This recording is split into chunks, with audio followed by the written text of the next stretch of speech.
So hello everyone, कैसे हो? उम्मीद करते हैं हम लोग बढ़िया होंगे। एंड आज को कम्प्लीटली डिस्कस करने वाले रीचेक रेवोल्यूशन के बारे में। जैसे कि बहुत सारे स्टूडेंट्स इस बात को लेकर परेशान है कि क्या रीचेक रेवोल्यूशन का रिजल्ट कब आएगा, रिजल्ट कैसा रहेगा, मार्क्स बढ़ेंगे नहीं।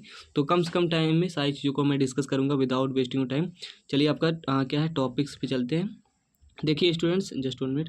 तो हमारा क्या है, जो रीचेक और रिलेशन की बात की जाए तो जाहिर सी बात है, आपका क्या है, अभी आपने देखा होगा कि आपका रिजल्ट आ गया था। एंड रिजल्ट आने के बाद कुछ स्टूडेंट्स की यार बैक वगैरह लगी, तो उन स्टूडेंट ने अपना रीचेक और रिलेशन का फॉर्म भरा था। तो वो दोनों चीज़ें एक ही है, रीचेक और रिलेशन। तो उसमें क्या है, अभी आपका जो फॉर्म भरा गया था तो 19 से स्टार्टेड थी, और आपका लगभग क्या है 24 तारीख तक आपका फीस पेमेंट था। जब आपकी मतलब रिवोल्यूशन का जो डेट वगैरह आ गया था, जाहिर सी बात है जब बैग लगती है उसके बाद रिवोल्यूशन की डेट वगैरह आती, तो डेट आपकी आ गई थी। इसी बीच में फीस पेमेंट, रजिस्ट्रेशन और सारी चीज़ें हमें करना था, और अपने कॉलेज में अपने क्या है सब कुछ सबमिट करना था। देन ये क्या हो गई डियर स्टूडेंट्स, देन ये डेट को एक्सटेंड कर दिया गया 1 हफ्ते तक, लगभग 31 तारीख तक क्या है, लगभग क्या है इसको बढ़ा दिया गया।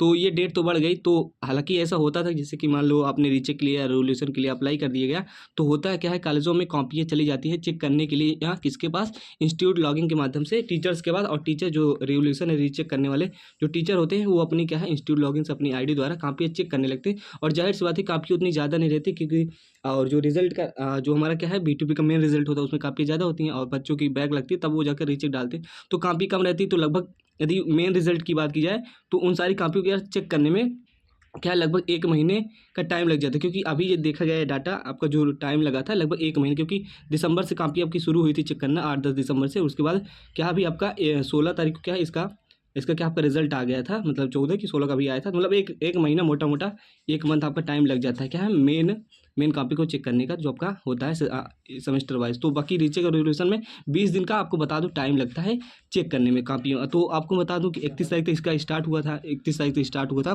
मतलब ये आपका लास्ट डे था। डेट बढ़ गई थी, ओके। तो डेट बढ़ गई तो ये सारी चीज़ें हो गई थी। तो मैं आपको बताना चाहूँगा कि अब क्या है कि जो आपका रिजल्ट आने की जो संभावना, क्योंकि कापियाँ जब अभी चेक होना स्टार्ट हुई थी, अभी लगभग 7 से 8 तारीख के बीच में आपका कापी स्टार्ट हुई थी। उसके बाद क्या है कि आपका अब जो रिजल्ट आने की संभावना है, देखिए एट द एंड अभी तो आप 22 तारीख है, अब 23 तारीख क्या है, अभी जब मैं वीडियो शूट कर रहा हूँ, तो स्टूडेंट्स आप समझ लीजिए कि आपका जो एट द एंड क्या है, फरवरी के लास्ट में आपका रीचेक रेवोल्यूशन आने का क्या संभावना है। बाकी ऑफिशियली भी कोई इसका न्यूज़ नहीं है, लेकिन मैं आपको डाटा के अनुसार बता रहा हूँ कि 20 दिन प्लस टाइम लग जाता है रीचेक रेवोल्यूशन का रिजल्ट आने का। जो भी स्टूडेंट्स हैं अभी, वो क्या है अभी पढ़ाई पर फोकस करें, अपनी स्टडी पर फोकस करें। जैसे ही रीचेक रेवोल्यूशन का रिजल्ट आएगा मैं आपको अपडेट दे दूँगा।